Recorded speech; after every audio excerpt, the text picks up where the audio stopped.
those seminars. You know, the first one being today's expectations are tomorrow's standards, and I'm going to pick one defining message. And how many people remember this was the concluding slide from Chris Jensen's presentation, which is the future has already arrived. It's just not evenly distributed yet. Quote from William Gibson. So that's how we saw the expectations to standards, and expectations is what it's all about. So then, as we reflected on, okay, what do we want you to remember? What do we think you should remember from the day itself?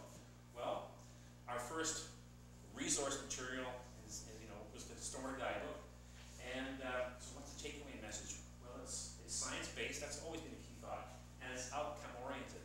And if you remember some of my comments previously, it's a big difference between being output versus outcome, because output is just generating numbers.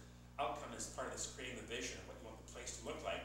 That's the desired future world, and you can work backwards from there. Message number 2. If you recall, I quoted Jamie Swanson, who was formerly with Cowichan Tribe. To get to the big picture, you got to start with the smallest pieces.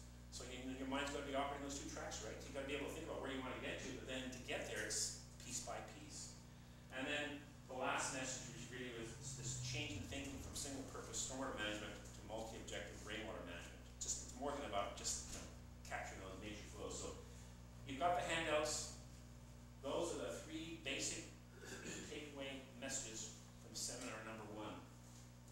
And then, in leaving with you with an image to remember from seminar number 1, the Inland Kenworth study, or case study rather, and the presentation that Dean Musso and Gary Noble of the city of Nanaimo made, because that really only did illustrate where designing with nature meets green value, the coming together of local government and the development community. This is a fascinating story of how that one project just is rippling through the island from Nanaimo to Courtenay to North Cowichan, right? And as you heard Dean Musso and Gary Noble talk about, the common link there being all these projects, all these auto dealerships being Greg Constable, and how Greg Constable, he's walking the talk, he's building a green building, right, or a Leeds building. What's it, platinum? He's doing it full. I can't remember what he's I think it's Lead Gold. Lead Gold, right? So again, on his own office. So again, that probably should be your last image of it's not just talk, it's happening. June 20th, when our faculty included Susan Rutherford of West Coast Environmental Law, and Kevin Langan and Derek Richmond from City of Courtenay, and the development care team with Marlene Kasky and Maggie Hennigan, and what was the defining message from seminar number 2? We captured that in one of Susan's statements, which is the risk is in carrying on with the old business as usual. The risk is in carrying on with the old business as usual. And then supporting that in terms of the three takeaways, what you learn. Well, you learn about 2 documents: the Green Infrastructure Guide and the Illustrated with Care, or Developed with Care. And really, what we're trying to convey there is the fact that these tools are already there.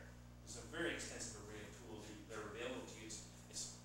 There's enabling, it's a matter of making a decision to use them. And as a group, as an organizing committee, when we talked about what was the real takeaway, and I think even though it was said kind of softly, we wanted to make sure it was really blunt in your mind, especially for building inspectors, which is, if you remember what Nanaimo was talking about and what Courtney was talking about, they're saying, hey, if it's a dirty construction site, there will be no building inspection. That's how you get their attention. And that takes a concerted approach.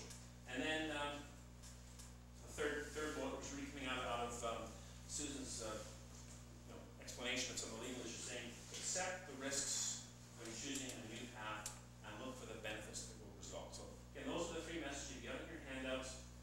And again, if you want to leave you with an image, the image being from Derek's presentation of the process of how they're trying to get there in Courtenay.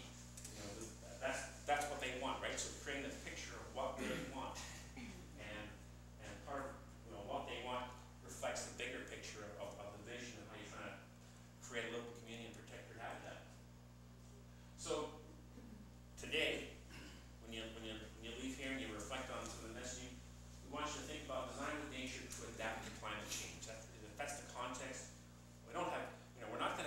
classroom time, but that's the message to take with you. And so, in terms of learning outcomes for today, and we will come back to this after a few minutes, reminding you that we did talk about